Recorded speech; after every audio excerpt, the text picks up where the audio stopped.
Wa idza asabathu dharra, kalau tertimpa musibah, lihat, sabar, dia bersabar. Oh, kanat khairan lahu, maka baiklah bagi orang beriman tersebut. Jika ada seorang hamba yang beriman lalu dia tertimpa musibah, maka ketahuilah, jika ada seorang beriman yang tertimpa musibah, semoga Allah menjauhkan kita dari musibah. Tapi jika Anda melihat orang beriman tertimpa musibah, atau mungkin Anda tertimpa musibah kecil besar musibah, ini ada 3 hal yang Anda dapat. Yang pertama, musibah yang ditimpakan, musibah zahir ya. Kalau musibah batin ya neraka. Musibah zahir maksud kami, bencana alam, hilangnya keluarga, harta, sakit dan sebagainya. Kalau ada seorang hamba yang beriman tertimpa musibah zahir, maka ketahuilah itu adalah salah satu dari 3. Yang pertama, karena Allah ingin mengampuni dosanya. Sebab dosa seorang yang beriman itu cara pengampunannya ada 3 macam.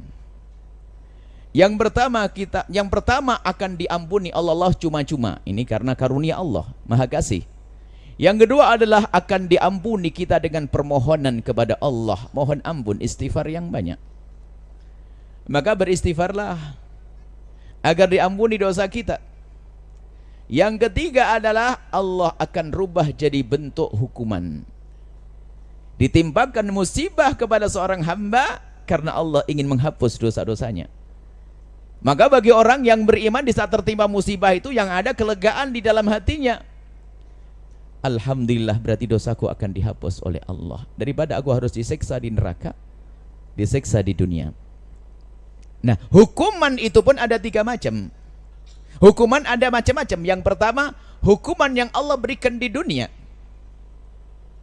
Jadi kalau ada seorang mukmin dihukum oleh Allah di dunia, maka ketahuilah itu karena Allah tidak ingin menghukumnya nanti di akhirat.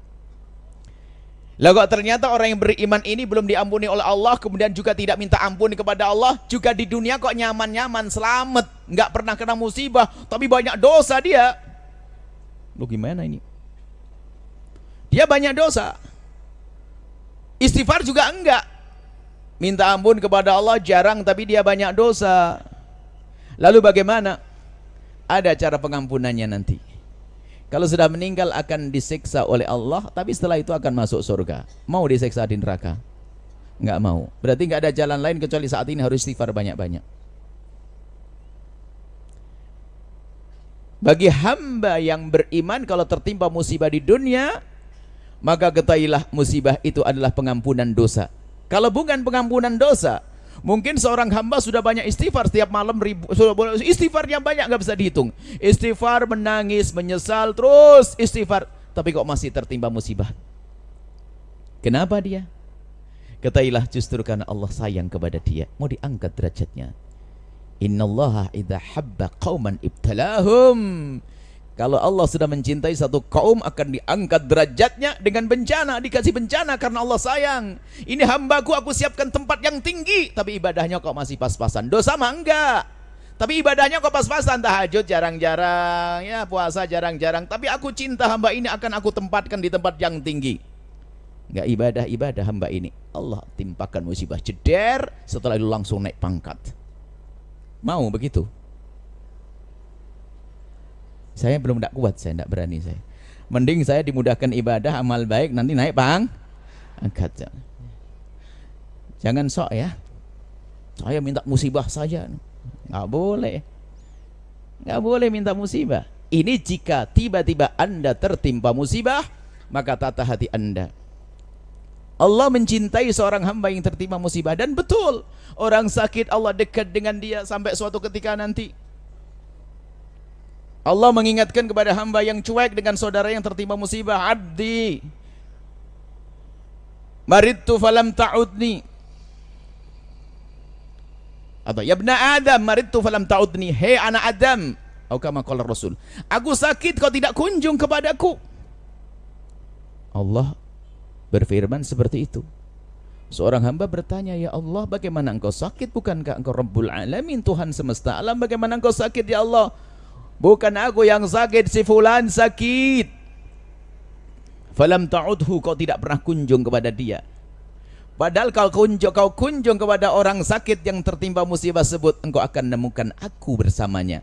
Maksudnya menemukan aku bersamanya, ar-rahmat akan Allah aku turunkan kepada orang yang kunjung kepada orang sakit.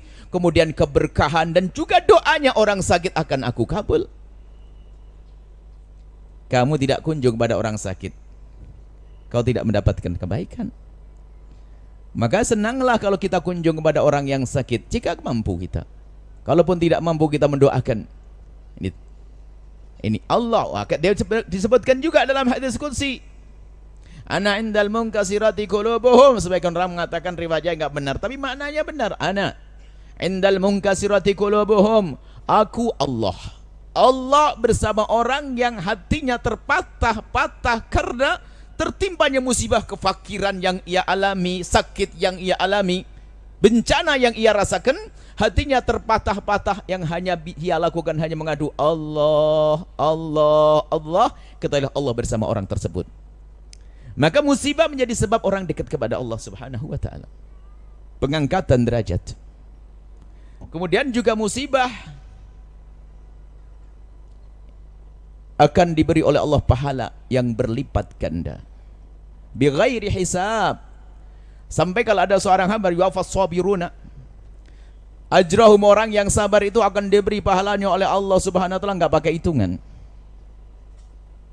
Ini gambaran tentang orang tertimpa musibah. Nah ini